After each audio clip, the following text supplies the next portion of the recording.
नारद सारद करहें खवासी, पास बैठी बीबी कवला दासी। कंठे माला जिह्वा राम, सहंस दान सहंस नाम लै लै करूं सलाम।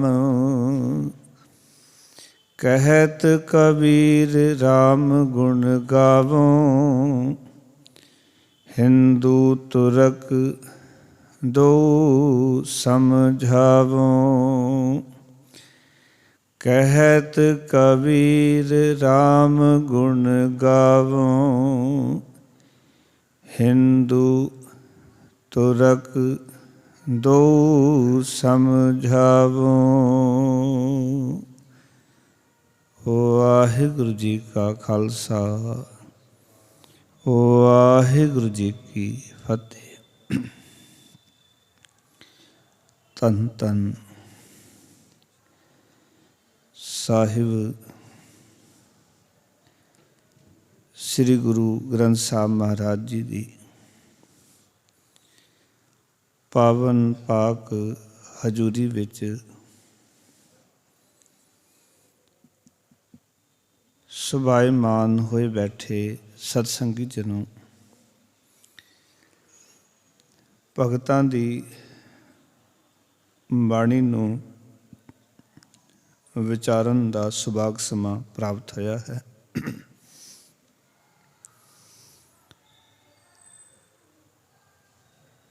आसा राग दे विच भगत कबीर साहब जी की उचारण की हुई बाणी का यह 13वां शब्द है। पावन अंक 478 के उत्ते ये दरगाही बोल दर्ज हैं।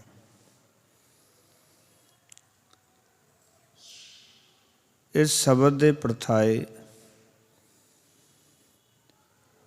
बहुत सारे भरम भुलेखे साडे विच देखण नूं मिलते हैं। असी कई बारी शब्द के अखरां नूं देख के टपला खा जाते हैं, और उस शब्द के अंदर जो विचारधारा है, जो सिद्धांत ने, उसनूं कई बारी समझण का यतन नहीं करते। और कुछ कमी साढ़े जिहड़े गाउण वाले कीर्तनीय ने, उन्होंने भी इस शब्द नूं, क्योंकि किसी ने कंठे माला जेवा राम तो गायन किया, किसी ने हज हमारी गोमती तीर तो गायन किया।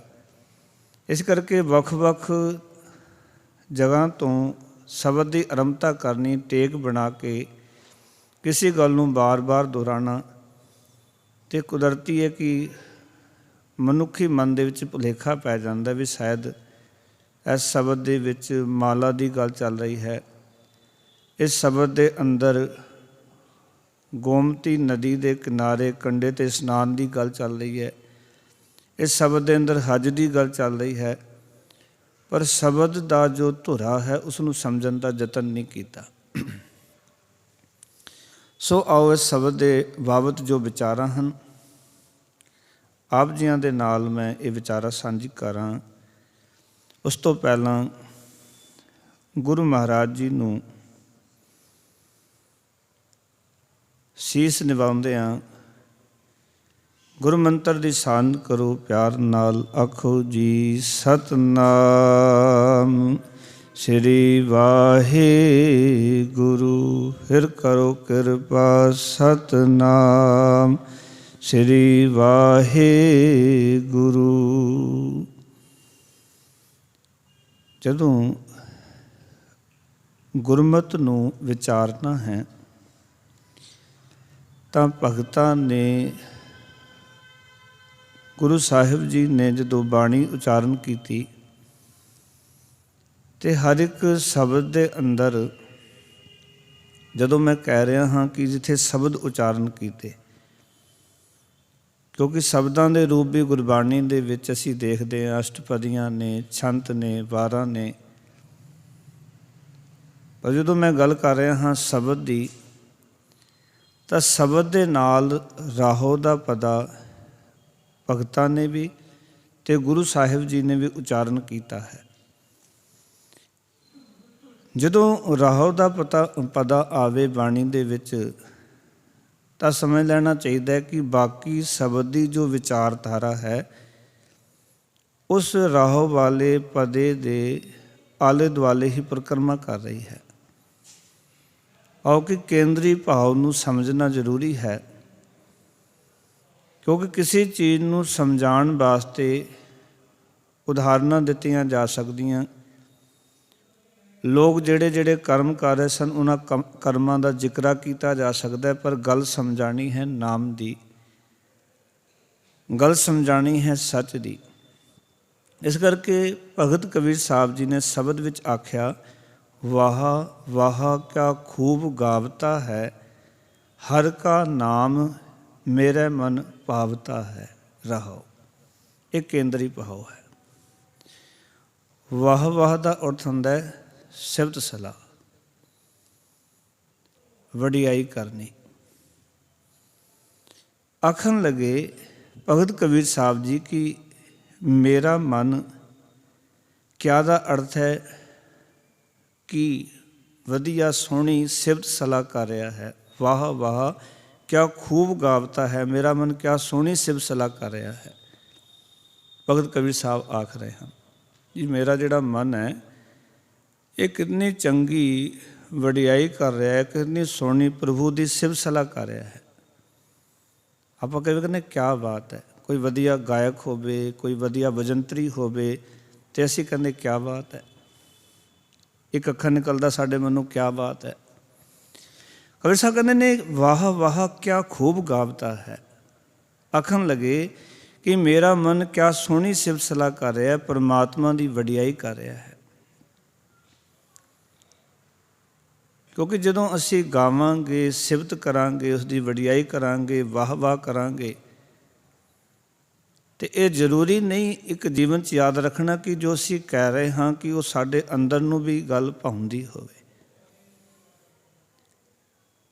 ਸਿਫਤ ਸਲਾਹ ਵੀ ਦੋ ਤਰ੍ਹਾਂ ਦੀ ਹੈ। ਇੱਕ ਸਿਫਤ ਸਲਾਹ ਬਾਹਰ ਮੁਖੀ, ਇੱਕ ਅੰਦਰ ਮੁਖੀ ਹੈ। ਇੱਕ ਬਾਹਰੋਂ ਸਿਫਤ ਸਲਾਹ ਕਰਦੇ ਹਨ, ਪਰ ਮਨ ਵਿੱਚ ਗੱਲਬਾਤ ਨਹੀਂ ਹੁੰਦੀ। ਇਸ ਕਰਕੇ ਅਸੀਂ ਸਮਾਜ ਵਿੱਚ ਵੇਖਦੇ ਹਾਂ ਕਿ ਕਈ ਵਾਰੀ ਮਨੁੱਖ ਬਾਹਰ ਦੇ ਬੋਲ ਸੁਣ ਕੇ ਔਰ ਟਪਲਾ ਖਾ ਜਾਂਦਾ ਵੀ ਇਹ ਬੜਾ ਧਾਰਮਿਕ ਮਨੁੱਖ ਹੈ, ਬੜਾ ਧਾਰਮਿਕ ਹੈ। ਕਿਉਂਕਿ ਅਸੀਂ ਮੁਖਾਰ ਬਿਨ ਤੋਂ ਉਸਦੇ ਕੋਲੋਂ ਰੱਬੀ ਬੋਲ ਸੁਣੇ, ਉਸਦੇ ਕੋਲੋਂ ਸਿਫਤ ਸਲਾਹ ਸੁਣੀ, ਇਸ ਕਰਕੇ ਉਹ ਕਹਿਤਾ ਰਿਹਾ ਹੈ। ਪਰ ਉਹਦਾ ਕਹਿਣਾ ਵੀ ਅੰਦਰੋਂ ਝੂਠੇ ਪੈਜ ਬਾਹਰ ਦੁਨੀਆ ਅੰਦਰ ਫੈਲ। ਅੰਦਰ ਝੂਠ ਹੈ ਤੇ ਬਾਹਰ ਜੋ ਧਾਰਮਿਕ ਪੈਜ ਬਣਾਈ ਹੋਈ ਹੈ, ਤੇ ਦੁਨੀਆ ਦੇ ਅੰਦਰ ਆਪਣੀ ਵਾਹ ਕਰਾਈ ਫਿਰਦਾ ਹੈ, ਪਰ ਅੰਦਰ ਉਹ ਗੱਲ ਜਿਹੜੀ ਹੈ ਉਹ ਮਨ ਦੇ ਵਿੱਚ ਨਹੀਂ ਧਾਰਦਾ। ਇਸ ਤਰ੍ਹਾਂ ਕਹਿ ਲਵਾਂ। ਆਓ ਕਿ ਜ਼ਰੂਰੀ ਨਹੀਂ ਕਿ ਜੋ ਅਸੀਂ ਕਹਿ ਰਹੇ ਹਾਂ, ਜੋ ਪੜ੍ਹ ਰਹੇ ਹਾਂ, ਗਾ ਰਹੇ ਹਾਂ, ਸੁਣ ਰਹੇ ਹਾਂ, ਇਹ ਸਾਰੀਆਂ ਗੱਲਾਂ ਅਸੀਂ ਅੰਦਰ ਮਨ ਵਿੱਚ ਟਿਕਾਈਆਂ ਹੋਣ। ਇੱਕ ਵਾਰੀ ਗੁਰੂ ਗੋਬਿੰਦ ਸਿੰਘ ਮਹਾਰਾਜ ਦੇ ਦਰਬਾਰ ਦੇ ਵਿੱਚ ਗਾਉਣ ਵਾਲੇ ਆਏ, ਬੜਾ ਸੋਹਣਾ ਕੀਰਤਨ ਕੀਤਾ। ਸਿੱਖ ਕਹਿਣ ਲੱਗੇ, ਮਹਾਰਾਜ ਕਮਾਲ ਹੋ ਗਈ, ਐਡਾ ਸੋਹਣਾ ਕੀਰਤਨ। ਆਨੰਦ ਆ ਗਿਆ ਸੁਣ ਕੇ। ਗੁਰੂ ਮਹਾਰਾਜ ਕਹਿਣ ਲੱਗੇ, ਕਹਿੰਦੇ ਕਹੀ ਇਹਨਾਂ ਦੇ ਕੋਲ ਹੀ ਹੈ। ਹੁਣ ਸਿੱਖ ਹੈਰਾਨ ਹੋ ਗਏ ਕਿ ਗੱਲ ਅੱਖਰ ਵਰਤਿਆ ਮਾਰਨੇ ਵੀ ਕਹੀ ਇਹਨਾਂ ਦੇ ਕੋਲ ਹੀ ਹੈ। ਮਹਾਰਾਜ ਅਸੀਂ ਕਹਿ ਰਹੇ ਕੀਰਤਨ ਬਹੁਤ ਵਧੀਆ ਕੀਤਾ, ਤੁਸੀਂ ਕਹਿੰਦੇ ਕਹੀ ਜਿਹੜੀ ਇਹਨਾਂ ਕੋਲ ਹੀ ਹੈ। ਇਹ ਗੱਲ ਸਮਝ ਨਹੀਂ ਆਈ ਤੁਹਾਡੀ। ਬੇਨਤੀ ਕੀਤੀ ਮਹਾਰਾਜ ਵੀ ਇਹ ਅੱਖਰ ਜਿਹੜਾ ਵਰਤਿਆ ਸਮਝ ਨਹੀਂ ਆਇਆ ਸਾਡੇ। ਅਸੀਂ ਕਹਿ ਰਹੇ ਵੀ ਕੀਰਤਨ ਬਹੁਤ ਵਧੀਆ ਕੀਤਾ, ਗਾਇਆ ਬਹੁਤ ਵਧੀਆ। ਜਿਹਨਾਂ ਸਰੋਤਿਆਂ ਨੇ ਸੁਣਿਆ ਉਹਨਾਂ ਸਾਰਿਆਂ ਨੂੰ ਬੜਾ ਆਨੰਦ ਆਇਆ। ਤੁਸੀਂ ਕਹਿੰਦੇ ਹੋ ਕਹੀ ਇਹਨਾਂ ਦੇ ਕੋਲ ਹੀ ਹੈ। ਫਿਰ ਮਹਾਰਾਜ ਨੇ ਇੱਕ ਗਾਥਾ ਸੁਣਾਈ ਸਿੱਖਾਂ ਨੂੰ। ਕਹਿਣ ਲੱਗੇ ਗੁਰੂ ਗੋਬਿੰਦ ਸਿੰਘ ਮਹਾਰਾਜ ਕਹਿੰਦੇ ਨਗਰ ਦੇ ਵਿੱਚ ਰਾਜੇ ਦੀ ਕਹੀ ਗਵਾਚ ਗਈ ਅਤੇ ਜਿਹੜਾ ਢੰਡੋਰਚੀ ਸੀ ਉਸਨੇ ਨਗਰ ਦੇ ਵਿੱਚ ਸਾਰਿਆਂ ਨੂੰ ਢੰਡੋਰਾ ਪਿੱਟਿਆ ਵੀ ਰਾਜੇ ਦੀ ਕਹੀ ਜਿਸ ਦੇ ਘਰ ਵਿੱਚ ਹੋਵੇ ਉਹ ਵਾਪਿਸ ਕਰ ਦਿਓ, ਨਹੀਂ ਤਾਂ ਉਸ ਨੂੰ ਰਾਜ ਦੰਡ ਦਿੱਤਾ ਜਾਏਗਾ। ਸਾਰੇ ਨਗਰ ਦੀ ਛਾਨਬੀਨ ਹੋਈ, ਕਿਤੇ ਕਹੀ ਨਾ ਮਿਲੀ। ਅਤੇ ਜਿਹੜਾ ਢੰਡੋਰਾ ਪਿੱਟ ਰਿਹਾ ਸੀ, ਜਿਹੜਾ ਕਹਿ ਰਿਹਾ ਸੀ ਕਿ ਦੰਡ ਦਿੱਤੀ ਜਾਏਗੀ, ਸਜ਼ਾ ਦਿੱਤੀ ਜਾਏਗੀ, ਅਤੇ ਜਦੋਂ ਉਸਦੇ ਕਿਸੇ ਨੇ ਕਿਹਾ ਵੀ ਸਾਰਾ ਨਗਰ ਦੇ ਵਿੱਚ ਲੱਭ ਲਈ, ਕਈ ਲੱਭੀ ਨਹੀਂ, ਅਤੇ ਜਿਸ ਬੰਦੇ ਨੇ ਲੋਕਾਂ ਨੂੰ ਕਿਹਾ ਕਿਤੇ ਉਸਦੇ ਘਰ 'ਤੇ ਨਹੀਂ, ਕਹਿੰਦੇ ਜਾ ਕੇ ਵੇਖਿਆ ਅਤੇ ਕਹੀ ਉਸਦੇ ਘਰ ਵਿੱਚ ਹੀ ਲੱਭੀ। ਸਿੱਖ ਕਹਿਣ ਲੱਗੇ ਅਜੇ ਵੀ ਗੱਲ ਮਹਾਰਾਜ ਸਮਝ ਨਹੀਂ ਆਈ ਵੀ ਕਹੀ ਉਸਦੇ ਘਰ ਲੱਭੀ।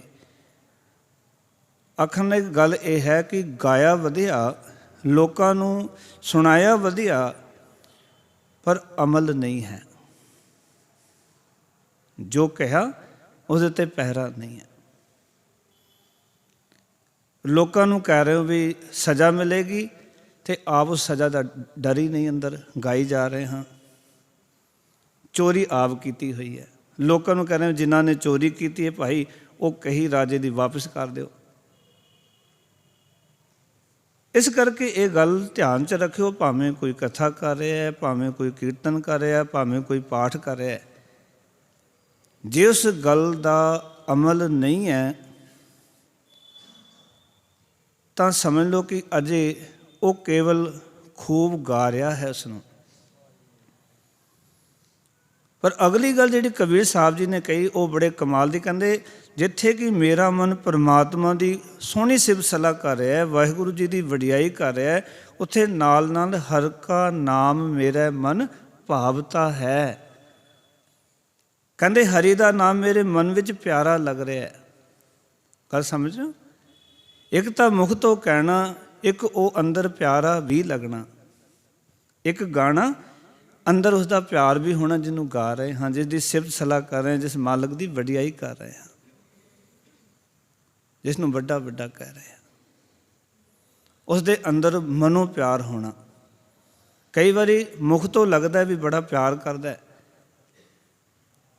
ਪਰ ਹਿਰਦੇ ਵਿੱਚ ਉਸ ਨੂੰ ਪਿਆਰ ਨਹੀਂ, ਉਹ ਪਿਆਰਾ ਨਹੀਂ ਲੱਗਦਾ। ਪਰ ਕਬੀਰ ਸਾਹਿਬ ਕਹਿੰਦੇ ਜਿੱਥੇ ਕਿ ਮੇਰਾ ਮਨ ਪ੍ਰਭੂ ਦੀ ਸੋਹਣੀ ਸਿਫਤ ਸਲਾਹ ਕਰ ਰਿਹਾ ਹੈ, ਅਕਾਲ ਪੁਰਖ ਵਾਹਿਗੁਰੂ ਜੀ ਦੀ ਵਡਿਆਈ ਕਰ ਰਿਹਾ ਹੈ, ਉੱਥੇ ਹਰੀ ਦਾ ਨਾਮ ਮੇਰੇ ਮਨ ਵਿੱਚ ਵੀ ਪਿਆਰਾ ਲੱਗ ਰਿਹਾ ਹੈ, ਮੇਰੇ ਮਨ ਨੂੰ ਭਾ ਗਿਆ ਹੈ। ਫਿਰ ਮੈਂ ਬੇਨਤੀ ਕਰਾਂ, ਜ਼ਰੂਰੀ ਨਹੀਂ ਜੋ ਅਸੀਂ ਪੜ੍ਹ ਰਹੇ ਹਾਂ ਸਾਡੇ ਮਨ ਨੂੰ ਭਾ ਜਾਏ। ਕਈ ਵਾਰੀ ਤਾਂ ਮਨ ਮੰਨਦਾ ਹੀ ਨਹੀਂ ਹੈ, ਮਨ ਟਿਕਦਾ ਹੀ ਨਹੀਂ ਹੈ। ਔਰ ਬਹੁਤੇ ਲੋਕ ਤਾਂ ਹੀ ਕਹਿੰਦੇ ਨੇ ਵੀ ਮਨ ਪੜ੍ਹਦੇ ਹਾਂ, ਬਾਣੀ ਸਿਮਰਨ ਕਰਦੇ ਹਾਂ, ਬੰਦਗੀ 'ਚ ਬਹਿੰਦੇ ਹਾਂ, ਮਨ ਟਿਕਦਾ ਨਹੀਂ। ਔਰ ਮਨ ਉਦੋਂ ਤੱਕ ਨਹੀਂ ਟਿਕੇਗਾ ਜਦੋਂ ਤੱਕ ਮਨ ਨੂੰ ਉਹ ਗੱਲ ਭਾਵੇਗੀ ਨਹੀਂ, ਮਨ ਨੂੰ ਚੰਗੀ ਨਹੀਂ ਲੱਗੇਗੀ। ਮਨ ਉੱਥੇ ਟਿਕਦਾ ਜਿਹੜੀ ਗੱਲ ਮਨ ਨੂੰ ਚੰਗੀ ਲੱਗ ਰਹੀ। ਸੰਸਾਰ ਦਾ ਗੀਤ ਸੰਗੀਤ ਮਨ ਨੂੰ ਚੰਗਾ ਲੱਗ ਰਿਹਾ, ਟਿਕ ਜਾਂਦਾ ਹੈ। ਤੁਸੀਂ ਵੇਖੋ ਲੋਕ ਫਿਲਮ ਵੇਖਣ ਜਾਂਦੇ ਨੇ, 3 ਘੰਟੇ ਸਿੱਧੇ ਕਮਰ ਸਿੱਧੀ ਕਰਕੇ ਬਹਿ ਕੇ ਦੇਖ ਕੇ ਆ ਜਾਂਦੇ ਨੇ। ਕਦੀ ਬੰਦਾ ਨਹੀਂ ਕਹਿੰਦਾ ਵੀ ਮਨ ਕਿਤੇ ਗਿਆ ਸੀ। ਐਸੇ ਅੱਧਾ ਘੰਟਾ ਵੀ ਗੁਰਦੁਆਰੇ ਬਹਿਣਾ ਹੋਵੇ ਨਾ ਅਤੇ ਹਿਲਜੁਲ ਸ਼ੁਰੂ ਹੋ ਜਾਂਦੀ ਹੈ, ਕਦੀ ਇੱਧਰ ਪਾਸਾ ਕਦੀ ਇੱਧਰ ਪਾਸਾ, ਕਿਉਂਕਿ ਮਨ ਨੂੰ ਉਹ ਗੱਲ ਭਾ ਨਹੀਂ ਰਹੀ ਅਜੇ, ਮਨ ਨੂੰ ਉਹ ਗੱਲ ਚੰਗੀ ਨਹੀਂ ਲੱਗ ਰਹੀ। ਔਰ ਇੱਕ ਗੱਲ ਯਾਦ ਰੱਖਣਾ, ਜਿਹੜੀ ਗੱਲ ਮਨ ਨੂੰ ਚੰਗੀ ਲੱਗੇਗੀ ਤੁਸੀਂ 3-4 ਘੰਟੇ ਵੀ ਬਹਿ ਜਾਓ ਨਾ, ਤੁਹਾਨੂੰ ਪਤਾ ਨਹੀਂ ਲੱਗੇਗਾ ਵੀ 3-4 ਘੰਟੇ ਕਦੋਂ ਲੰਘ ਗਏ। ਜਿਹੜੀ ਗੱਲ ਮਨ ਨੂੰ ਚੰਗੀ ਨਹੀਂ ਲੱਗ ਰਹੀ, ਤੁਹਾਡੇ ਵਾਸਤੇ ਮਨ 10 ਮਿੰਟ ਵੀ ਤੁਹਾਨੂੰ ਨਹੀਂ ਬੈਠਣ ਦੇਗਾ, ਬਾਰ ਬਾਰ ਕਹੇਗਾ ਉੱਠ। ਜਦੋਂ ਸੰਗਤ ਸਜੀ ਹੁੰਦੀ ਹੈ ਨਾ, ਤਾਂ ਜਿਸ ਮਨੁੱਖ ਦਾ ਮਨ ਕਰ ਰਿਹਾ ਹੁੰਦਾ ਉੱਠੀਏ, ਉਹ ਦੂਜੇ ਨੂੰ ਵੇਖਦਾ ਕੋਈ ਉੱਠੇ, ਉਹਦੀ ਲਾਗ ਨਾਲ ਮੈਂ ਵੀ ਉੱਠ ਜਾਵਾਂ, ਵੀ ਫਲਾਣਾ ਗਿਆ ਚਲੋ ਮੈਂ ਵੀ ਚੱਲਦਾ।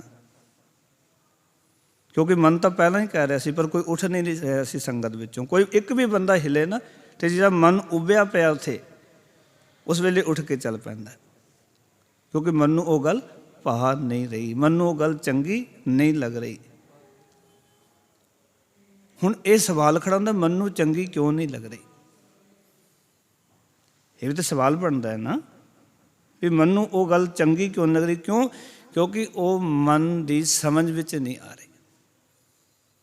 ਜਿਹੜੀ ਗੱਲ ਮਨ ਦੇ ਸਮਝ ਵਿੱਚ ਆ ਜਾਂਦੀ ਹੈ, ਜਿਹੜੀ ਗੱਲ ਪਕੜ ਵਿੱਚ ਆ ਜਾਂਦੀ ਹੈ, ਉਸਨੂੰ ਕਬੀਰ ਸਾਹਿਬ ਕਹਿੰਦੇ, ਕਹਿ ਕਬੀਰ ਅਬ ਜਾਣਿਆ, ਜਬ ਜਾਣਿਆ ਤੋ ਮਨ ਮਾਨਿਆ। ਕਬੀਰ ਸਾਹਿਬ ਕਹਿੰਦੇ ਜਦੋਂ ਮੈਂ ਜਾਣ ਲਿਆ ਨਾ, ਤਾਂ ਮੇਰਾ ਮਨ ਮੰਨ ਗਿਆ। ਇਹਦਾ ਅਰਥ ਹੈ ਜੋ ਕਥਾ ਕੀਰਤਨ ਪਾਠ ਹੋ ਰਿਹਾ ਹੈ, ਜੇ ਸਾਡਾ ਮਨ ਨਹੀਂ ਮੰਨ ਰਿਹਾ, ਸਮਝ ਲਓ ਅਸੀਂ ਇਹਨੂੰ ਅਜੇ ਜਾਣਿਆ ਨਹੀਂ, ਇਸ ਗੱਲ ਨੂੰ ਸਮਝਿਆ ਨਹੀਂ ਵੀ ਇਸਦੀ ਮਹੱਤਤਾ ਕੀ ਹੈ, ਇਸਦੀ ਵਡਿਆਈ ਕੀ ਹੈ, ਸੰਗਤ ਵਿੱਚ ਬੈਠਣ ਦੇ ਲਾਭ ਕੀ ਨੇ। ਜੇ ਬੰਦੇ ਨੂੰ ਪੁੱਛੀਏ ਨਾ ਵੀ ਗੁਰਦੁਆਰੇ ਕਿਉਂ ਆਉਣਾ, ਕਈ ਵਾਰੀ ਬੰਦੇ ਨੂੰ ਪਤਾ ਹੀ ਨਹੀਂ। ਗੁਰਦੁਆਰੇ ਨਾ ਆਈਏ ਕੀ ਘਟਦਾ, ਬੰਦੇ ਨੂੰ ਪਤਾ ਹੀ ਨਹੀਂ। ਅਤੇ ਇਸ ਦਾ ਅਰਥ ਹੈ ਵੀ ਉਹ ਬਿਨਾਂ ਅਰਥ ਇੱਥੇ ਆ ਰਿਹਾ। ਗੁਰਦੁਆਰੇ ਆਉਣ ਦਾ ਪਤਾ ਨਹੀਂ ਕਿਉਂ ਆਉਣਾ ਹੈ, ਗੁਰਦੁਆਰੇ ਨਾ ਆਈਏ ਤੇ ਕੀ ਘਟਦਾ ਇਹ ਵੀ ਨਹੀਂ ਪਤਾ। ਤਾਂ ਇਸ ਦਾ ਅਰਥ ਹੈ ਕਿ ਇਸ ਨੇ ਅਜੇ ਜਾਣਿਆ ਨਹੀਂ ਇਸ ਗੱਲ ਨੂੰ। ਇਸ ਗੱਲ ਨੂੰ ਜਾਣਨਾ ਹੋਵੇ ਨਾ, ਅਤੇ ਉਦੋਂ ਜਾਣਿਆ ਜਾ ਸਕਦਾ ਜਦੋਂ ਕੋਈ ਵਿਦਿਆਰਥੀ ਹੁੰਦਾ, ਸਿੱਖਿਆਰਥੀ ਹੁੰਦਾ, ਜਿਹੜਾ ਸਿੱਖਣਾ ਚਾਹੁੰਦਾ ਹੈ, ਔਰ ਜਿਹੜਾ ਇੱਕ ਤਾਂਘ ਰੱਖਦਾ ਕਿ ਮੈਂ ਕੁਛ ਬਣਨਾ ਚਾਹੁੰਦਾ। ਉਹਨੂੰ ਪੁੱਛੋ ਵੀ ਤੂੰ ਸਕੂਲ ਕਿਉਂ ਜਾਂਦਾ, ਅਤੇ ਉਹ ਕਹਿੰਦਾ ਮੈਂ ਡਿਗਰੀ ਲੈਣੀ ਹੈ, ਮਾਸਟਰ ਹੋਣਾ, ਮਾਸਟਰ ਡਿਗਰੀ ਲੈਣੀ। ਕੋਈ ਕਹਿੰਦਾ ਮੈਂ ਇੰਜੀਨੀਅਰ ਬਣਨਾ, ਕੋਈ ਕਹਿੰਦਾ ਮੈਂ ਸਾਇੰਟਿਸਟ ਬਣਨਾ, ਕੋਈ ਕਹਿੰਦਾ ਮੈਂ ਲੋਇਰ ਫਿਲੋਸਫਰ ਬਣਨਾ ਹੈ, ਕੋਈ ਕਹਿੰਦਾ ਮੈਂ PhD ਕਰਕੇ ਡਾਕਟਰ ਬਣਨਾ ਹੈ। ਬੰਦਾ ਜਿਹੜਾ ਹੈ ਉਹਨੂੰ ਜਦੋਂ ਸਮਝ ਆ ਜਾਂਦੀ ਵੀ ਇਹ ਡਿਗਰੀ ਕਰਕੇ ਮੈਂ ਇਹ ਬਣ ਜਾਵਾਂਗਾ, ਫਿਰ ਉਸਨੂੰ ਕਹੋ ਅੱਜ ਰੁਕ ਜਾ ਘਰ, ਅੱਜ ਪੇਪਰ ਹੈ ਨਾ ਜਾ, ਅੱਜ ਪੇਪਰ ਹੈ ਛੱਡ ਦੇ ਪਰ ਕੀ ਹੈ।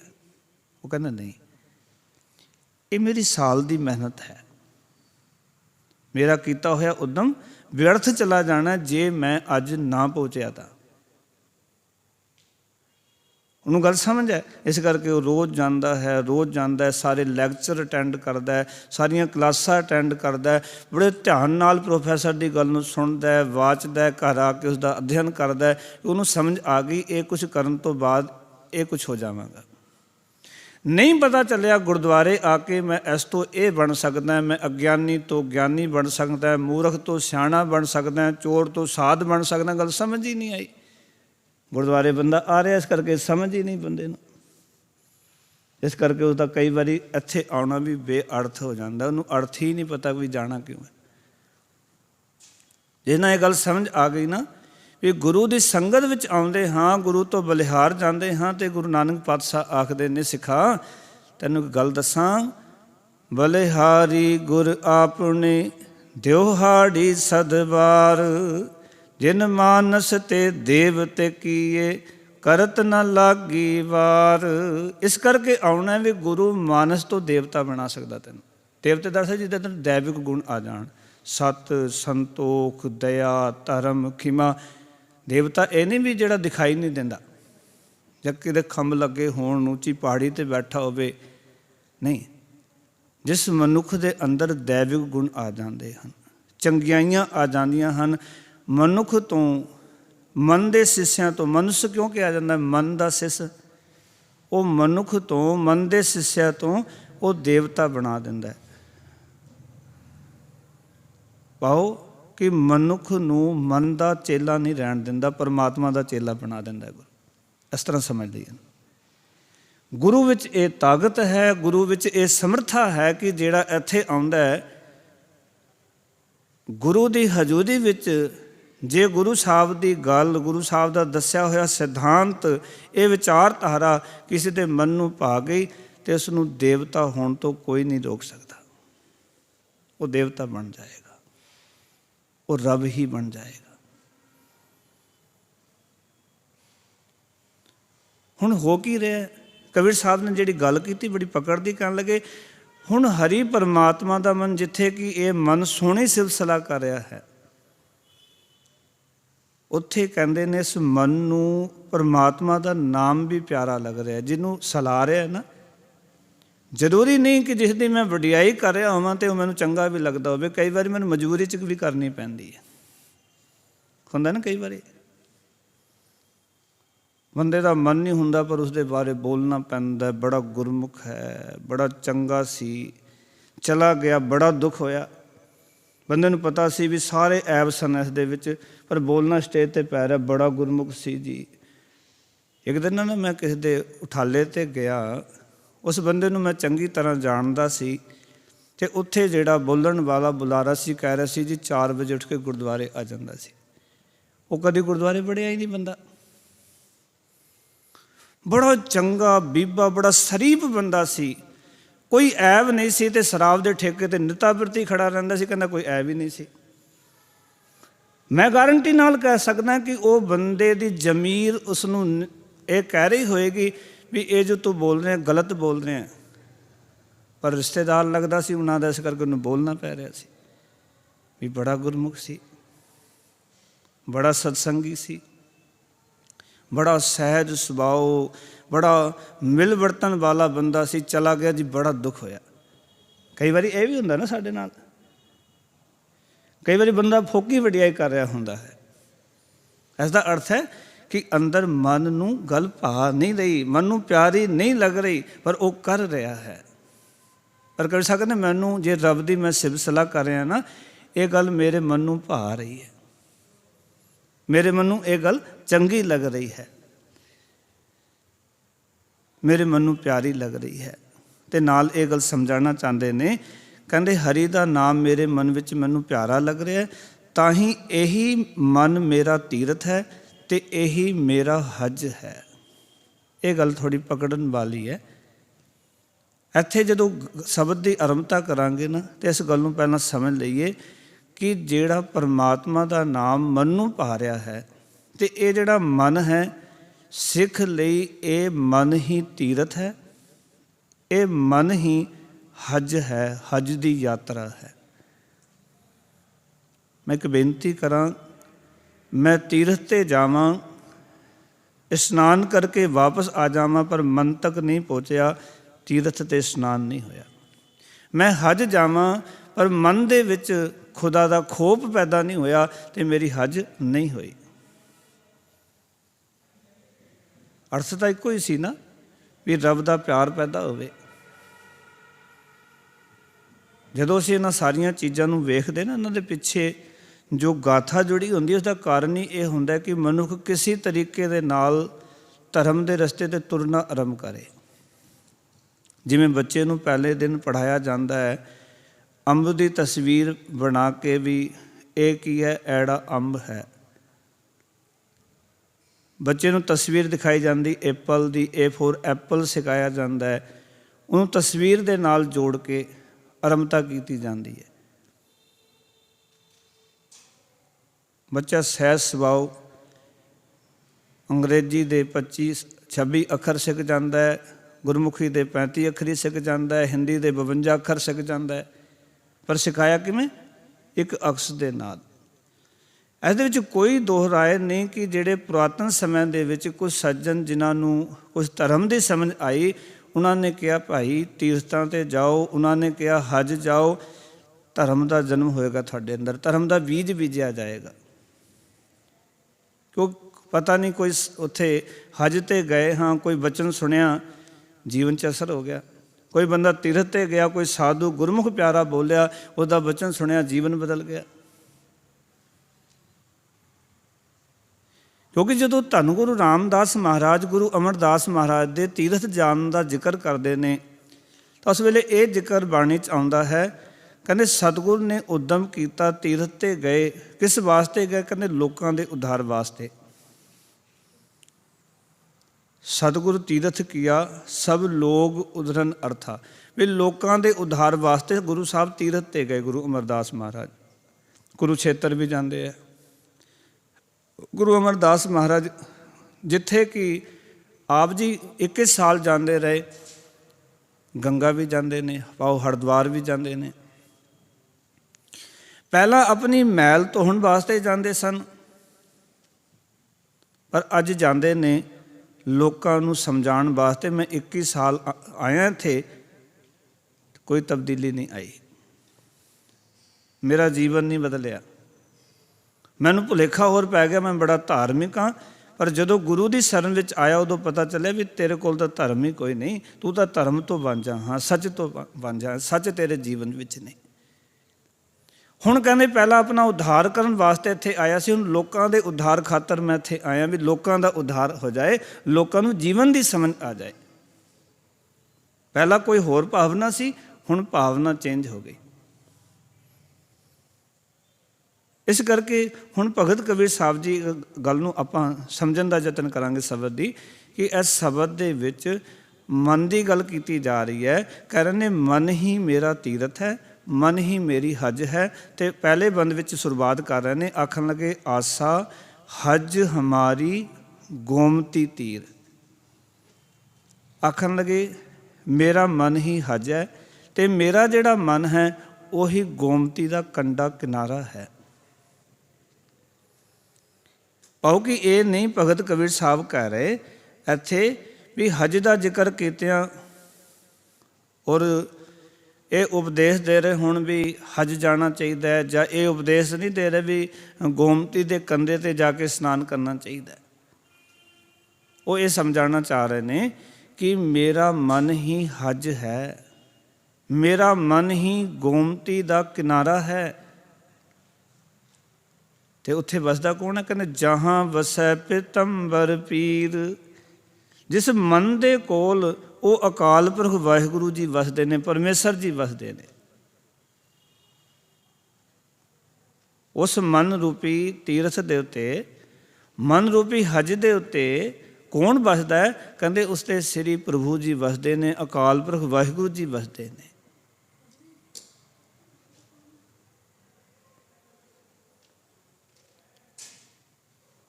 ਕਿਉਂਕਿ ਮਨ ਹੀ ਐਸੀ ਥਾਂ ਹੈ ਜਿੱਥੇ ਕਿ ਰੱਬ ਨੂੰ ਵਸਾਉਣਾ ਹੈ।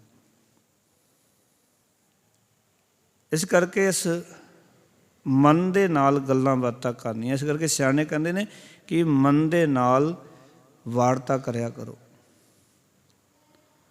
ਮਨ ਦੇ ਨਾਲ ਗੱਲਬਾਤ ਕਰਿਆ ਕਰੋ।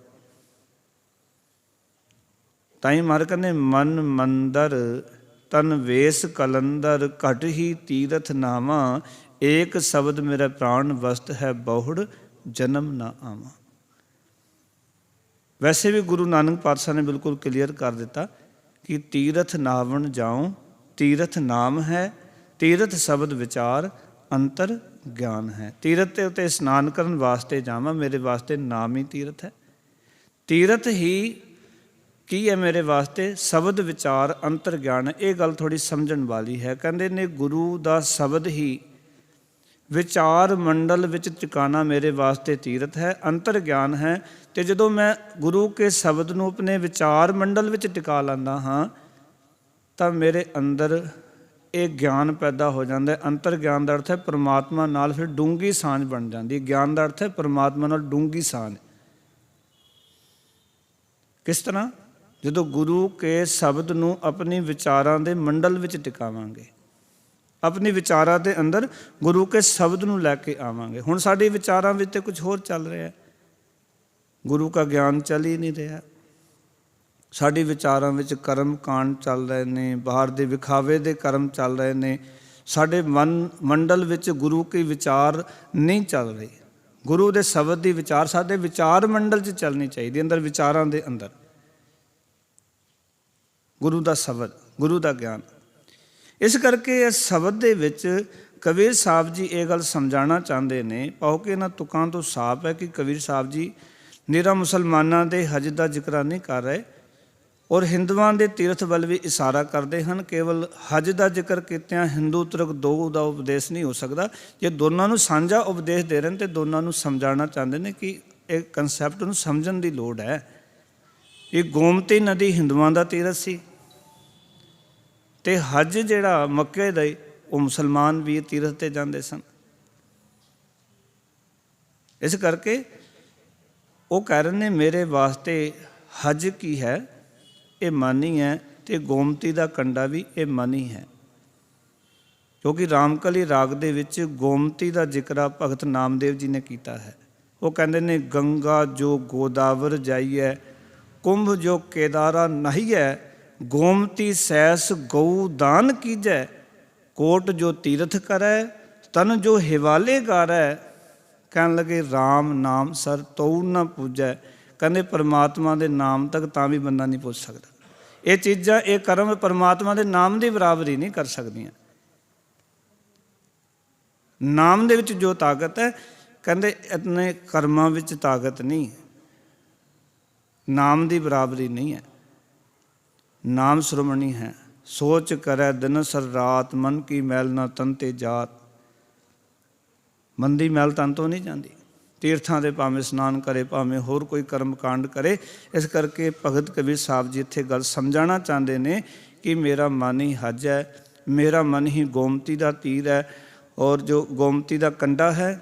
ਔਰ ਇੱਥੇ ਇਸ ਮਨ ਦੇ ਕੋਲ, ਮਨ ਰੂਪੀ ਤੀਰਥ ਜਾਂ ਹਜ ਵਾਲੇ ਸਥਾਨ 'ਤੇ ਉਹ ਅਕਾਲ ਪੁਰਖ ਵਾਹਿਗੁਰੂ ਵਸਦਾ ਹੈ। ਭਾਵ ਮੇਰੇ ਮਨ ਦੇ ਉੱਤੇ, ਮੇਰੇ ਮਨ ਦੇ ਵਿੱਚ, ਮੇਰੇ ਫੁਰਨਿਆਂ ਵਿੱਚ, ਮੇਰੀ ਯਾਦ ਵਿੱਚ, ਮੇਰੀ ਚੇਤਨਾ ਵਿੱਚ ਉਹ ਅਕਾਲ ਪੁਰਖ ਵਾਹਿਗੁਰੂ ਵਸਦਾ ਹੈ। ਫਿਰ ਕਹਿਣ ਲੱਗੇ, ਕਹਿੰਦੇ ਨਾਰਦ ਸਾਰਦ ਕਰੈ ਖਵਾਸੀ। ਕਹਿੰਦੇ ਜਿਹੜੇ ਮਨ ਰੂਪੀ ਹਜ ਵਾਲੇ ਸਥਾਨ 'ਤੇ ਗੋਮਤੀ ਦੇ ਕਿਨਾਰੇ ਰੂਪੀ ਮਨ ਦੇ ਤੀਰਥ ਦੇ ਉੱਤੇ ਕਹਿੰਦੇ ਜਿਹੜਾ ਪਰਮਾਤਮਾ ਬੈਠਾ ਹੋਇਆ ਹੈ, ਉਸ ਪਰਮਾਤਮਾ ਵਾਹਿਗੁਰੂ ਜੀ ਦੀ ਸੇਵਕਾਵਾਂ ਕੌਣ ਨੇ? ਕਹਿੰਦੇ ਨਾਰਦ ਸਾਰਦ ਕਰੈ ਖਵਾਸੀ। ਨਾਰਦ ਮੁਨੀ ਜੀ, ਸਾਰਦ ਦਾ ਅਰਥ ਹੈ ਸਾਰਦਾ ਦੇਵੀ ਜੀ, ਕਰੈ ਖਵਾਸੀ, ਖਵਾਸੀ ਦਾ ਅਰਥ ਹੈ ਸੇਵਕੀ। ਕਹਿੰਦੇ ਮੇਰੇ ਪ੍ਰਭੂ ਦੀ ਇਹ ਵੀ ਸੇਵਾ ਕਰਦੀਆਂ। ਭਾਵ ਕਿ ਉਹਨਾਂ ਦੀ ਪੂਜਾ ਨਾਲ ਨਹੀਂ ਜੋੜ ਹੈ। ਭਗਤ ਕਬੀਰ ਸਾਹਿਬ ਜੀ ਕਹਿ ਰਹੇ ਨੇ, ਕਹਿੰਦੇ ਇਹ ਵੀ ਉਸ ਅਕਾਲ ਪੁਰਖ ਵਾਹਿਗੁਰੂ ਜੀ ਦੀ ਸੇਵਾ ਕਰ ਰਹੀਆਂ ਨੇ। ਭਾਵੇਂ ਨਾਰਦ ਮੁਨੀ ਜੀ ਹੋਣ, ਭਾਵੇਂ ਸਾਰਦਾ ਦੇਵੀ ਜੀ ਹੋਣ, ਇਹ ਵੀ ਅਕਾਲ ਪੁਰਖ ਵਾਹਿਗੁਰੂ ਦੇ ਦਰ 'ਤੇ ਬੈਠੀਆਂ ਨੇ, ਉਹਦੀ ਸੇਵਾ 'ਚ ਲੱਗੀਆਂ ਹੋਈਆਂ। ਕਿਉਂਕਿ ਸਿੱਖ ਵਾਸਤੇ ਇਹਨਾਂ ਸਾਰੀਆਂ ਚੀਜ਼ਾਂ ਤੋਂ ਸਤਿਗੁਰੂ ਨੇ ਸਾਨੂੰ ਬਚਾਇਆ। ਇਸ ਕਰਕੇ ਮਨ ਰੂਪੀ ਤੀਰਥ ਦੇ ਉੱਤੇ, ਮਨ ਰੂਪੀ ਹਜ ਦੇ ਸਥਾਨ 'ਤੇ ਪਰਮਾਤਮਾ ਅੱਲਾਹ ਤਾਲਾ ਵਸਦਾ ਹੈ। ਅਤੇ ਉਸ ਮਨ ਰੂਪੀ ਤੀਰਥ 'ਤੇ ਜਿਹੜਾ ਰੱਬ ਵਸਦਾ ਹੈ, ਉਸ ਰੱਬ ਦੀ ਸੇਵਾ ਦੇ ਵਿੱਚ ਇਹ ਲੱਗੀਆਂ ਹੋਈਆਂ ਨੇ। ਇਸ ਤਰ੍ਹਾਂ ਕਹਿ ਲਈਏ, ਨਾਰਦ ਸਾਰਦ ਕਰੈ ਖਵਾਸੀ, ਪਾਸ ਬੈਠੀ ਬੀਬੀ ਕਮਲਾ ਦਾਸੀ। ਕਮਲਾ ਦਾਸੀ, ਕਮਲਾ ਦਾ ਅਰਥ ਹੁੰਦਾ ਹੈ ਕਿ ਲਕਸ਼ਮੀ ਜੀ। ਆਓ ਕਿ ਲਕਸ਼ਮੀ ਜੀ ਵੀ ਉਸ ਪਰਮਾਤਮਾ ਦੇ ਚਰਨਾਂ ਵਿੱਚ ਬੈਠੀ ਹੋਈ ਹੈ। ਇਸ ਦਾ ਅਰਥ ਵੀ ਸਿੱਖ ਨੂੰ ਨਾ ਤਾਂ ਲਕਸ਼ਮੀ ਪੂਜਾ ਦੀ ਲੋੜ ਹੈ, ਸਿੱਖ ਨੂੰ ਨਾ ਸਾਰਦਾ ਦੇਵੀ ਦੀ ਪੂਜਾ ਦੀ ਲੋੜ ਹੈ, ਸਿੱਖ ਨੂੰ ਨਾ ਨਾਰਦ ਮੁਨੀ ਜੀ ਦੀ ਪੂਜਾ ਦੀ ਲੋੜ ਹੈ। ਕਿਉਂਕਿ ਇਹ ਤਾਂ ਆਪ ਪ੍ਰਭੂ ਦੇ ਚਰਨਾਂ 'ਚ ਬੈਠੇ ਹੋਏ ਨੇ, ਇਹ ਤਾਂ ਆਪ ਉਸ ਨੂੰ ਗਾ ਰਹੇ ਨੇ। ਹੋਰ ਆਪਾਂ ਵਿਸਥਾਰ ਕਰਕੇ ਵੇਖੀਏ ਅਤੇ ਵਿਸਥਾਰ ਕਰਾਂਗੇ। ਅਤੇ ਸੋਦਰ ਦੇ 3 ਥਾਂ 'ਤੇ ਬਾਣੀ ਆਈ। ਜਪਜੀ ਸਾਹਿਬ ਦੇ ਵਿੱਚ ਸੋਦਰ ਦਾ ਸ਼ਬਦ, ਸੋਦਰ ਦੇ ਵਿੱਚ ਸੋਦਰ ਦਾ ਸ਼ਬਦ, ਆਸਾ ਰਾਗ ਦੇ ਅੰਦਰ ਸੋਦਰ ਦਾ ਸ਼ਬਦ, ਇਹ 3 ਵਾਰੀ ਇੱਕੋ ਸ਼ਬਦ ਆਇਆ। ਇਹਦਾ ਤਾਂ ਬੜਾ ਕੀਮਤੀ ਸੰਦੇਸ਼ ਹੈ ਸ਼ਬਦ ਦੇ ਵਿੱਚ। ਆਪਾਂ ਛੇਤੀ ਕਰਕੇ ਪੜ੍ਹ ਜਾਂਦੇ, ਪਰ ਬੜੀ ਕੀਮਤੀ ਗੱਲਾਂ ਨੇ। ਕਿਉਂਕਿ ਜਦੋਂ ਗੁਰੂ ਸਾਹਿਬ ਸ਼ੁਰੂ ਕਰਦੇ ਨੇ, ਗਾਵਨ ਤੁਧਨੋ ਪਵਨ ਪਾਣੀ ਵੈ ਸੰਤਰ ਗਾਵੈ, ਰਾਜਾ ਧਰਮ ਦੁਆਰੇ ਗਾਵਹਿ, ਚਿੱਤ ਗੁਪਤ ਲਿਖ ਜਾਣਹਿ, ਲਿਖ ਲਿਖ ਧਰਮ ਵਿਚਾਰੇ, ਗਾਵਹਿ ਈਸਰ ਬਰਮਾ ਦੇਵੀ ਸੋਹਨ, ਤੇਰੇ ਸਦਾ ਸਵਾਰੇ, ਗਾਵਹਿ ਇੰਦ ਇੰਦਾਸਨ ਬੈਠੇ ਦੇਵਤਿਆਂ ਦਰਨਾਲੇ, ਗਾਵਹਿ ਸਿੱਧ ਸਮਾਧੀ ਅੰਦਰ ਗਾਵਨ ਸਾਧ ਵਿਚਾਰੇ। ਇਹ ਸਮਝਾ ਰਹੇ ਨੇ ਸ਼ਬਦ ਵਿੱਚ ਕਿ ਉਸ ਰੱਬ ਨੂੰ ਇਹ ਸਾਰੇ ਗਾ ਰਹੇ ਨੇ। ਤੂੰ ਵੀ ਉਸਨੂੰ ਹੀ ਗਾ, ਤੂੰ ਇਹਨਾਂ ਨੂੰ ਕਿਉਂ ਗਾਉਣਾ? ਤੂੰ ਇਹਨਾਂ ਦੀ ਸਿਫਤ ਕਿਉਂ ਕਰਦਾ? ਜੇ ਇਹ ਰੱਬ ਦੀ ਸਿਫਤ ਕਰਦੇ ਨੇ ਭਾਈ ਤੂੰ ਵੀ ਰੱਬ ਦੀ ਸਿਫਤ ਕਰ, ਤੂੰ ਵੀ ਮਾਲਕ ਦੀ ਵਡਿਆਈ ਕਰ। ਔਰ ਇੱਕ ਵਾਰੀ ਨਹੀਂ, 2 ਵਾਰੀ, 3 ਵਾਰੀ ਇੱਕੋ ਸ਼ਬਦ। ਜਿਹੜੀ ਗੱਲ ਨੂੰ ਗੁਰੂ ਸਾਹਿਬ ਨੇ ਜ਼ਿਆਦਾ ਜ਼ੋਰ ਦੇ ਕੇ ਆਖਿਆ ਗੁਰਬਾਣੀ ਵਿੱਚ, ਉਹ ਸ਼ਬਦ 2-2 ਵਾਰੀ, 3-3 ਵਾਰੀ ਲਿਖੇ ਹੋਏ ਨੇ। ਬਾਣੀਆਂ ਨੂੰ ਵੇਖੋ, 12 ਮਾਹ ਬਾਣੀ 2 ਵਾਰੀ ਆਈ। 38 ਬਾਣੀ ਗੁਰੂ ਗ੍ਰੰਥ ਸਾਹਿਬ ਦੇ ਵਿੱਚ, 52 ਅੱਖਰੀ ਬਾਣੀ। ਇਹ ਐਸੀਆਂ ਬਾਣੀਆਂ ਨੇ ਜਿੱਥੇ ਕਿ 2-2, 3-3 ਵਾਰੀ ਬਾਣੀਆਂ ਆਈਆਂ ਨੇ। 38 ਬਾਣੀ ਜਿਹੜੀ ਹੈ ਉਹ ਅਸੀਂ ਜਦੋਂ ਉਹਨੂੰ ਵਾਚਾਂਗੇ ਨਾ, ਤੇ 3 ਵਾਰੀ ਅਮਰਦਾਸ ਮਹਾਰਾਜ ਜੀ ਦੀ ਲਿਖੀ ਹੋਈ, ਗੁਰੂ ਨਾਨਕ ਪਾਤਸ਼ਾਹ ਦੀ ਲਿਖੀ ਹੋਈ, ਕਬੀਰ ਸਾਹਿਬ ਜੀ ਦੀ ਲਿਖੀ ਹੋਈ, ਇੱਕ ਬਾਣੀ 3 ਵਾਰੀ ਗੁਰੂ ਗ੍ਰੰਥ ਸਾਹਿਬ ਦੇ ਵਿੱਚ। ਇਸ ਦਾ ਅਰਥ ਵੀ ਕੋਈ ਖਾਸ ਗੱਲ ਹੈ। 12 ਮਾਹ 2 ਨੇ, ਤੀਜਾ 12 ਮਾਹ ਲਿਖਿਆ ਭਾਈ ਵੀਰ ਸਿੰਘ ਹੋਣਾ ਨੇ। ਉਹਨਾਂ ਨੇ ਵੀ 12 ਮਾਹ ਆਪਣੀ ਕਵਿਤਾ ਰੂਪ 'ਚ ਲਿਖਿਆ ਹੋਇਆ। ਇਹਦਾ ਅਰਥ ਵੀ ਉਸ ਦੇ ਵਿੱਚ ਕੋਈ ਖਾਸ ਉਪਦੇਸ਼ ਹੈ ਗੁਰੂ ਸਾਹਿਬ ਜੀ ਦਾ। ਕਿਸੇ ਚੀਜ਼ ਤੋਂ ਸਾਨੂੰ ਵਰਜ ਕੇ ਧਰਮ ਦੇ ਮਾਰਗ 'ਤੇ ਤੋਰਨਾ ਚਾਹ ਰਹੇ ਨੇ। ਆਪਾਂ ਕਿਸੇ ਗੱਲ ਨੂੰ ਜੇ ਵਾਰ-ਵਾਰ ਕਹਿੰਦੇ ਹਾਂ, ਉਸਦਾ ਅਰਥ ਹੁੰਦਾ ਹੈ ਵੀ ਉਹ ਗੱਲ ਜਿਹੜੀ ਹੈ ਉਹ ਦ੍ਰਿੜ ਕਰਨ ਵਾਲੀ ਹੈ। ਇਸਦਾ ਅਰਥ ਹੈ ਕਿ ਉਹ ਆਪਾਂ ਗਲਤ ਪਾਸੇ ਤੁਰੇ ਹੋਏ ਹਾਂ। ਇਸ ਕਰਕੇ ਜ਼ੋਰ ਦੇ ਕੇ ਗੁਰੂ ਸਾਹਿਬ ਕਹਿ ਰਹੇ ਨੇ। ਇਸ ਕਰਕੇ ਪਿਆਰ ਵਾਲਿਓ ਇੱਥੇ ਕਿਹਾ ਗਿਆ, ਕਹਿੰਦੇ ਨਾਰਦ ਸਾਰਦ ਕਰੈ ਖਵਾਸੀ, ਪਾਸ ਬੈਠੀ ਬੀਬੀ ਕਬਲਾ ਦਾਸੀ। ਕਹਿੰਦੇ ਲਕਸ਼ਮੀ ਜੀ ਵੀ ਪਰਮਾਤਮਾ ਦੇ ਚਰਨਾਂ ਕੋਲ ਬੈਠੀ ਹੋਈ ਹੈ। ਫਿਰ ਕਹਿਣ ਲੱਗੇ ਕੰਠੇ ਮਾਲਾ ਜਿਹਵਾ ਰਾਮ। ਹੁਣ ਜਦੋਂ ਅਸੀਂ ਇੱਥੋਂ ਕੇਂਦਰੀ ਭਾਵ ਬਣਾ ਕੇ ਸ਼ਬਦ ਨੂੰ ਗਾਇਆ, ਦਰਬਾਰ ਸਾਹਿਬ ਤੋਂ ਗਾਇਆ ਗਿਆ, ਗੁਸਤਾਖੀ ਮਾਫ਼ ਕਰਨਾ, ਕਈ ਵਾਰੀ ਬੜਾ ਦੁੱਖ ਹੁੰਦਾ ਹੈ ਕਿ ਅਸੀਂ ਗੁਰਮਤਿ ਦੇ ਸਿਧਾਂਤਾਂ ਨੂੰ ਕਿਵੇਂ ਆਪਣੀ ਕੌਮ ਨੂੰ ਤੋੜ ਮਰੋੜ ਕੇ ਲੋਕਾਂ ਦੇ ਚੱਕਰ ਵਿੱਚ ਪੇਸ਼ ਕਰ ਰਹੇ ਨੇ। ਅੱਜ ਹੀ ਮੈਂ ਸ਼ਬਦ ਦੀ ਜਦੋਂ ਵਿਆਖਿਆ ਕਰਨੀ ਸੀ ਤੇ ਇੱਕ ਬੰਦੇ ਨਾਲ ਵਿਚਾਰ ਕਰ ਰਿਹਾ ਸੀ, ਕਹਿੰਦੇ ਬੜੀ ਹੈਰਾਨੀ ਹੁੰਦੀ ਹੈ, ਉਹ ਅਸਾਮ ਦੇ ਵਿੱਚ ਰਹਿੰਦੇ ਨੇ, ਗੁਰਮੁਖ ਬੜੇ ਸੱਜਣ ਨੇ, 18 ਕਿਤਾਬਾਂ ਲਿਖੀਆਂ ਉਹਨਾਂ ਨੇ ਗੁਰਮਤਿ ਦੀਆਂ। ਆਸਨਸੋਲ ਰਹਿੰਦੇ, ਅਸਾਮ ਦੇ ਅੰਦਰ, ਬੜੇ ਗੁਰਮੁਖ ਸੱਜਣ ਨੇ। ਮੇਰੀ ਫੋਨ ਤੋਂ ਗੱਲ ਹੋਈ ਅੱਜ, ਅਤੇ ਆਖਣ ਲੱਗੇ ਬੜੀ ਹੈਰਾਨੀ ਹੁੰਦੀ ਹੈ, ਕੋਈ ਬੰਦਾ ਦੂਜੇ ਧਰਮ ਦਾ ਜਾਂਦਾ ਹੈ ਜਾਂ ਕੋਈ ਵੱਡਾ ਬੰਦਾ ਜਾਂਦਾ ਹੈ ਅਤੇ ਸਾਡੇ ਰਾਗੀ ਕੀ ਕਰਦੇ ਨੇ, ਕੋਈ ਸ਼ਬਦ ਲੈ ਕੇ ਔਰ ਉਸ ਤਰ੍ਹਾਂ ਦਾ ਸ਼ਬਦ ਗਾਣਾ ਸ਼ੁਰੂ ਕਰ ਦਿੰਦੇ ਨੇ। ਕੀ ਦਰਬਾਰ ਸਾਹਿਬ ਗੱਲ ਇਹ ਸੋਭਦੀ ਹੈ?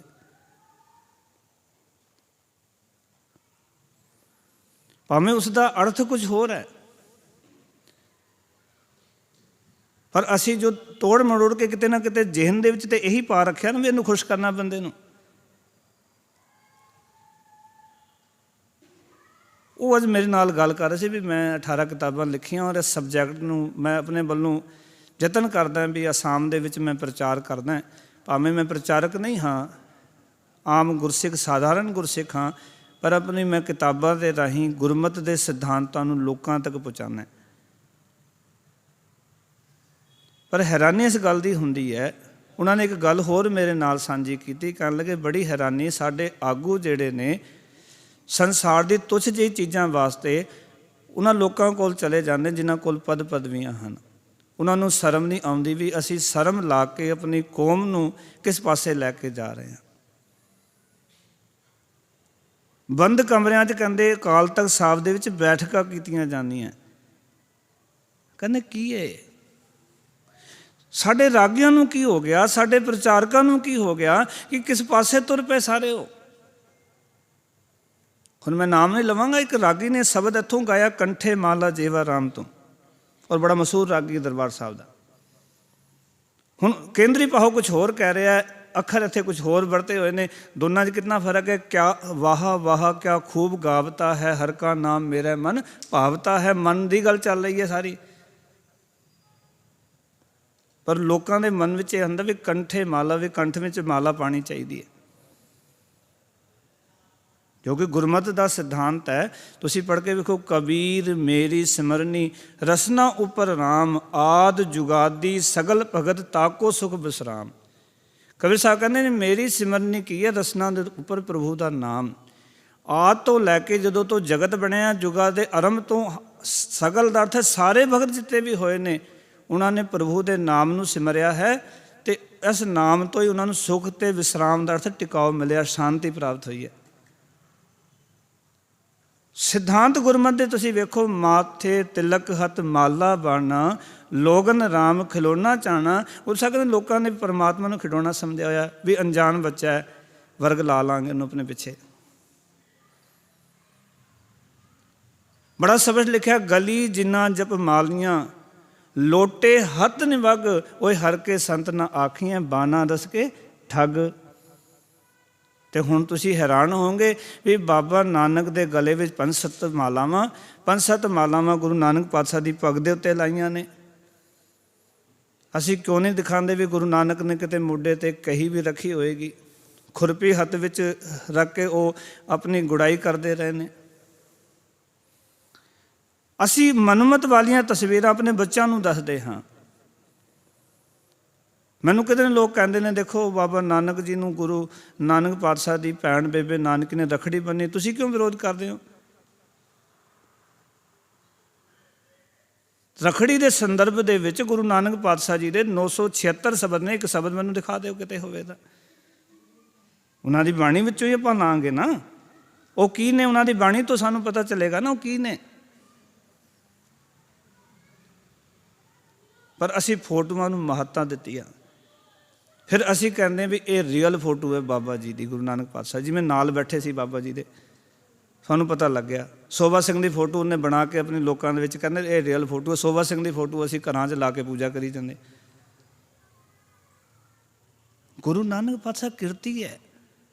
ਗੁਰੂ ਨਾਨਕ ਪਾਤਸ਼ਾਹ ਜੀ ਪਸ਼ੂ ਚਾਰਦੇ ਰਹੇ ਨੇ। ਗੁਰੂ ਨਾਨਕ ਪਾਤਸ਼ਾਹ ਸੱਚਾ ਸੌਦਾ ਕਰਨ ਵਾਸਤੇ ਗਏ। ਗੁਰੂ ਨਾਨਕ ਪਾਤਸ਼ਾਹ ਨੇ ਮੋਦੀ ਖਾਨਾ ਚਲਾਇਆ, ਦੁਕਾਨ 'ਤੇ ਬੈਠੇ ਰਹੇ। ਕਿਉਂ ਨਹੀਂ ਦੁਕਾਨ 'ਤੇ ਬੈਠੀ ਹੋਈ ਤਸਵੀਰ ਬਾਬੇ ਨਾਨਕ ਦੀ ਦਿਖਾਈ ਮੋਦੀ ਖਾਨਾ ਚਲਾਉਣ ਵਾਲੀ? ਕਿਉਂ ਨਹੀਂ ਬਾਬਾ ਨਾਨਕ ਨੇ 18 ਸਾਲ, ਤੁਸੀਂ ਦੇਖੋ 1521 ਤੋਂ ਲੈ ਕੇ 1539 ਤੱਕ 18 ਸਾਲ ਬਣਦੇ ਨੇ। ਬਾਬਾ ਨਾਨਕ ਜੀ ਨੇ ਕਰਤਾਰਪੁਰ ਸਾਹਿਬ ਦੇ ਵਿੱਚ ਵਾਹੀ ਕੀਤੀ ਹੈ, ਖੇਤੀਬਾੜੀ ਕੀਤੀ ਹੈ, ਜ਼ਿਮੀਂਦਾਰਾ ਕੰਮ ਕੀਤਾ ਹੈ। ਪਰ ਉਹਦੀ ਫੋਟੋ ਤੇ ਕੋਈ ਨਹੀਂ ਲੱਭਦੀ ਸਾਨੂੰ। ਮਾਲਾ ਹੱਥ ਵਿੱਚ ਫੜੀ ਹੋਈ, ਲੋਟਾ ਕਮੰਡਲ ਹੱਥ ਵਿੱਚ ਫੜਿਆ ਹੋਇਆ, ਮਾਲਾ ਸਿਰ 'ਤੇ, ਮਾਲਾ ਗਲੇ ਵਿੱਚ। ਫਿਰ ਅਸੀਂ ਗਾ ਵੀ ਇਹੀ ਕੁਛ ਰਹੇ ਹਾਂ ਔਰ ਪਰੋਸ ਵੀ ਇਹੀ ਰਹੇ ਹਾਂ ਆਪਣੇ ਸੰਗਤ ਨੂੰ। ਜਿਹੜੀ ਗੁਰੂ ਕੀ ਸੰਗਤ ਹੈ ਉਹਨੇ ਤਾਂ ਇਹ ਸਮਝਦੇ ਵੀ ਕੰਠੇ ਮਾਲਾ, ਸ਼ਾਇਦ ਜੋ ਕੰਠ ਵਿੱਚ ਮਾਲਾ ਪਾਣੀ ਚਾਹੀਦੀ ਹੈ, ਮਾਲਾ ਫੜ ਕੇ ਸਿਮਰਨ ਕਰਨਾ ਚਾਹੀਦਾ। ਗੁਰਮਤ ਵਿੱਚ ਸਿਮਰਨ ਦਾ ਕਨਸੈਪਟ ਮਾਲਾ ਨਾਲ ਨਹੀਂ ਹੈ। ਸਗੋਂ ਸਿੱਖ ਵਾਸਤੇ ਤਾਂ ਦਮ ਦਮ ਸਦਾ ਸੰਭਾਲਦਾ, ਦਮ ਨਾ ਬਿਰਥਾ ਜਾਏ। ਸਿੱਖ ਦਾ ਤਾਂ ਹਰ ਦਮ ਉਹਦੀ ਯਾਦ ਵਿੱਚ ਰਹਿੰਦਾ ਹੈ। ਸਿੱਖ ਤਾਂ ਹਰ ਰੋਜ਼ ਆਪਣੇ ਅੰਦਰ ਉਸ ਪ੍ਰਭੂ ਦੀ ਖੋਜ ਕਰਦਾ ਹੈ। ਬੰਦੇ ਖੋਜ ਦਿਲ ਹਰ ਰੋਜ਼, ਨਾ ਫਿਰ ਪਰੇਸ਼ਾਨੀ ਮਾਹੇ, ਇਹ ਜੋ ਦੁਨੀਆ ਸੇਰ ਮੇਲਾ ਦਸਤਗੀਰੀ ਨਾਹੇ। ਇਸ ਕਰਕੇ ਕੁਝ ਅਰਥ ਜੇ ਆਪਾਂ ਗੁਰਬਾਣੀ ਵਿੱਚੋਂ ਵੇਖੀਏ ਕਿ ਭੈਰੋ ਰਾਗ ਦਾ ਸ਼ਬਦ ਹੈ ਗੁਰੂ ਅਰਜਨ ਦੇਵ ਜੀ ਮਹਾਰਾਜ ਦਾ, ਉੱਥੇ ਬੜੇ ਹੀ ਕਮਾਲ ਦੀ ਵਿਚਾਰਧਾਰਾ ਹੈ ਸ਼ਬਦ ਦੇ ਪ੍ਰਥਾਏ। ਕਿਉਂਕਿ ਜਿੱਥੇ ਲੋਕਾਂ ਨੂੰ ਲੱਗਦਾ ਸੀ ਨਾ ਵੀ ਇੱਥੇ ਸ਼ਾਇਦ ਗੱਲ ਕੁਛ ਹੋਰ ਚੱਲ ਰਹੀ ਹੈ, ਗੁਰੂ ਸਾਹਿਬ ਜੀ ਨੇ ਅਪਾਰ ਕਿਰਪਾ ਕੀਤੀ, ਉਸੀ ਵਿਚਾਰਧਾਰਾ ਨੂੰ ਆਪਣੇ ਬੋਲਾਂ ਵਿੱਚ ਦੁਰਸਤ ਕਰਕੇ ਲਿਖ ਦਿੱਤਾ। ਉਹ ਵਿਚਾਰ ਵੀ ਬਿਲਕੁਲ ਠੀਕ ਸੀ ਪਰ ਲੋਕਾਂ ਨੂੰ ਸਮਝ ਨਹੀਂ ਸੀ ਆ ਰਹੀ। ਤੁਸੀਂ ਕਈ ਵਾਰੀ ਦੇਖੋਗੇ ਨਾ ਬਾਬਾ ਫਰੀਦ ਜੀ ਦੀ ਬਾਣੀ ਵਿੱਚ ਮਹਿਲਾ ਤੀਜਾ, ਮਹਿਲਾ ਪੰਜਵਾਂ ਲਿਖਿਆ ਹੋਇਆ ਨਾਲ। ਕਿਉਂ ਲਿਖਿਆ ਹੋਇਆ? ਕਬੀਰ ਸਾਹਿਬ ਜੀ ਦੇ ਸਲੋਕਾਂ ਨਾਲ ਵੀ ਲਿਖਿਆ ਹੋਇਆ। ਉਹਦਾ ਅਸੀਂ ਵੀ ਜਿਹੜੀ ਗੱਲ ਉਹ ਕਰ ਰਹੇ ਸਨ, ਜਿਵੇਂ ਕਿ ਬਾਬਾ ਫਰੀਦ ਜੀ ਕਹਿੰਦੇ ਨੇ, ਕਹਿੰਦੇ ਰਤੀ ਰਤ ਨਾ ਨਿਕਲੇ ਜੇ ਤਨ ਚੀਰੈ ਕੋਏ। ਹੁਣ ਸਾਇੰਸ ਕਹਿੰਦੀ ਵੀ ਕੋਈ ਵੀ ਸਰੀਰ ਨੂੰ ਚੀਰੋਗੇ ਰਤ ਨਿਕਲੇਗਾ। ਜੇ ਬੋਡੀ ਵਿੱਚ ਜਾਨ ਹੈ, ਸਵਾਸ ਨੇ ਤੁਹਾਡੇ ਅੰਦਰ, ਤੇ ਰਤ ਤੋਂ ਬਿਨਾਂ ਸਰੀਰ ਨਹੀਂ। ਬਾਬਾ ਫਰੀਦ ਜੀ ਨੇ ਬੜੀ ਬਰੀਕੀ ਵਿੱਚ ਗੱਲ ਕੀਤੀ ਉੱਥੇ, ਪਰ ਆਮ ਲੋਕਾਂ ਨੇ ਇਹ ਕਹਿਣਾ ਸੀ ਵੀ ਬਾਬਾ ਫਰੀਦ ਜੀ ਦੀ ਗੱਲ ਗਲਤ ਹੈ। ਅੱਜ ਸਾਇੰਸ ਕਹਿ ਰਹੀ ਹੈ, ਉਹ ਗੱਲ ਰੱਦ ਕਰ ਦੇਣੀ ਸੀ ਲੋਕਾਂ ਨੇ ਵੀ ਸਾਇੰਸ ਕਹਿੰਦੀ ਹੈ ਸਰੀਰ ਰਤ ਤੋਂ ਬਿਨਾਂ ਹੁੰਦਾ ਹੀ ਨਹੀਂ। ਗੁਰੂ ਸਾਹਿਬ ਜੀ ਨੇ ਉਸ ਵਿਚਾਰਧਾਰਾ ਨੂੰ ਅੱਗੇ ਰੱਖੇ ਨਾਲ ਮਹਿਲਾ ਤੀਜਾ, ਇਹ ਤਨ ਸਭੋ ਰਤ ਹੈ, ਰਤ ਬਿਨ ਤਨ ਨਾ ਹੋਏ, ਜੋ ਤਨ ਰਤੇ ਆਪਨੇ ਤਿਨ ਤਨ ਲੋਭ ਰਤ ਨਾ ਹੋਏ। ਗੱਲ ਨੂੰ ਕਲੀਅਰ ਕਰ ਦਿੱਤਾ ਬਿਲਕੁਲ। ਰਤਾ ਮਾਤਰ ਵੀ ਕੋਈ ਸ਼ੱਕ ਸ਼ੰਕਾ ਸਿੱਖ ਦੇ ਮਨ 'ਚ ਨਾ ਆਵੇ। ਔਰ ਇੱਕ ਨਹੀਂ, ਹਜ਼ਾਰਾਂ ਹਜ਼ਾਰਾਂ ਸ਼ਬਦ गुरबाणी दे जे ध्यान नाल पढ़ांगे भगतां दी बाणी। भगत कबीर साहब जी ने, भगत सेख फरीद जी का शब्द है, बेड़ा बंध ना सकियो बंधन की बेला, पर सरबर जब उछला तब तरन दुहेला, हथ ना लाए कुसंबड़ा जल जासी ढोला। इस दे विच ये नहीं दस्सिया बेड़ा किहड़ा बनना है।